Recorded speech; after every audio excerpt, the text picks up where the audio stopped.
एक शख्स दिन की खामोशी में कपड़े सिलता, लेकिन रात को सीरियल किलर बन जाता और लोगों के जिस्म फाड़ता।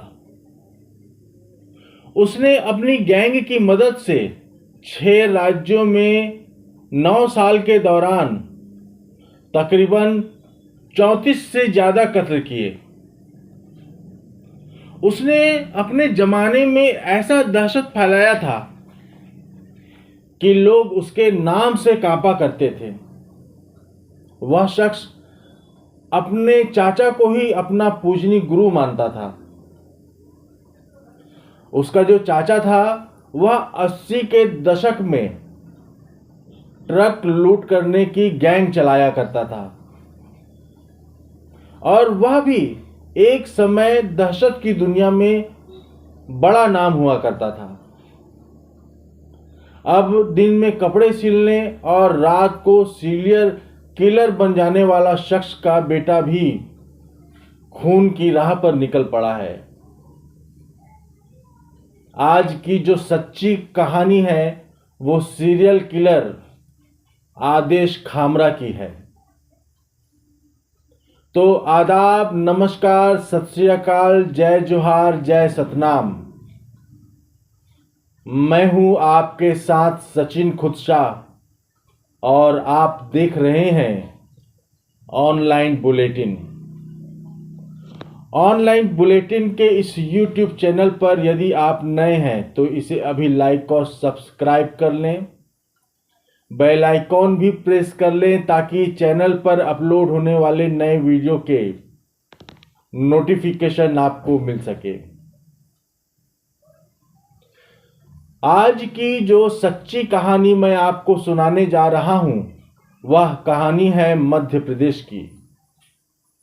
मध्य प्रदेश की राजधानी भोपाल। भोपाल की गलियों में एक ऐसा दरिंदा जो दिन में तो कपड़े सिलता था लेकिन रात को जिस्म फाड़ता था। इस दरिंदे से भोपाल तो क्या, एक समय पूरा देश दहशत में आ गया था। नाम है आदेश खामरा। आदेश ने अपने जमाने में ऐसी दहशत फैलाया था कि लोग उसके नाम से भी कांपने लगे थे। रात होते ही हाईवे पर निकलना मौत को बुलाने जैसा था। उसने इन 9 सालों में 34 बेकसूर लोगों की जान ले ली थी। अब आदेश खामरा का नाम एक बार फिर चर्चा में है। आदेश का बेटा शुभम खामरा भी अपने पिता के नक्शे कदम पर चल रहा है। शुभम ने हाल ही में एक मामूली सी झड़प के चलते एक व्यक्ति की पीट पीट कर जान ले ली। चलिए आपको सुनाते हैं पूरा मामला क्या है। उत्तर प्रदेश के सुल्तानपुर से ताल्लुक रखने वाले आदेश खामरा दिन के उजाले में भोपाल के मंडी द्वीप इलाके में एक सिलाई दुकान चलाया करता था। देखने में बेहद सीधा साधा, बातों में हंसमुख, काम में बेहद निपुण, लेकिन जैसे ही दिन ढलता रात होती वही दर्जी बन जाता एक कातिल। आदेश ट्रक चालकों को निशाना बनाता। कारण उसने बताया कि उसे लगता था कि ट्रक ड्राइवर और क्लीनर की जिंदगी बड़ी दयनीय होती है, तो वह उन्हें खुद ही मोक्ष देने निकल पड़ा।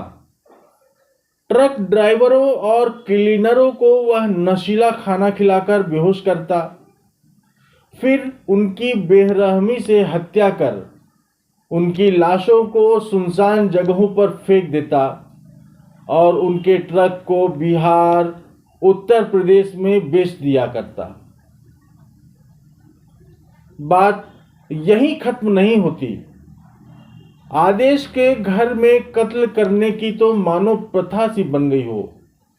आदेश खामरा ने बताया कि यह भयानक कांड करना उसने अपने चाचा से सीखा था और अपने चाचा को ही वह अपना पूजनी गुरु भी मानता है। आदेश खामरा का चाचा 80 के दशक में ट्रक लूट की गैंग चलाया करता था। वही उसका गुरु था। अपराध करना, सबूत मिटाना, पुलिस से बचना, ये सब उसने अपनी चाचा से ही सीखा था। इसलिए 8 साल तक वह पुलिस को चकमा देता रहा और भोपाल में एक मामूली दर्जी के रूप में छिपा रहा। साल 2010 से 2018 के बीच उत्तर भारत में ट्रक चालकों की लाश मिलना आम हो गया था। कहीं उत्तर प्रदेश, कहीं मध्य प्रदेश, कहीं उड़ीसा, कहीं राजस्थान, लेकिन किसी के पास कोई सबूत नहीं, कोई सुराग नहीं। हाईवे पर सीसीटीवी कैमरे की कमी और ट्रक चालकों की पहचान न होने के कारण पुलिस भी हाथ मलती रह गई। फिर मिला पहला सुराग।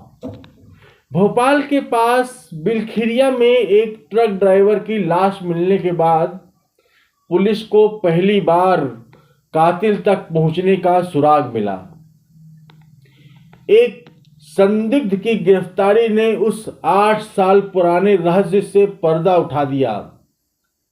दर्जी आदेश खामरा दरअसल एक खूंखार सीरियल किलर था।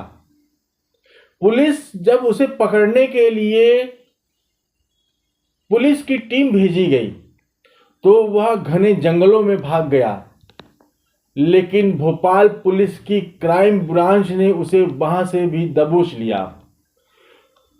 फिलहाल आदेश खामरा भोपाल की सेंट्रल जेल में उम्र कैद की सजा काट रहा है।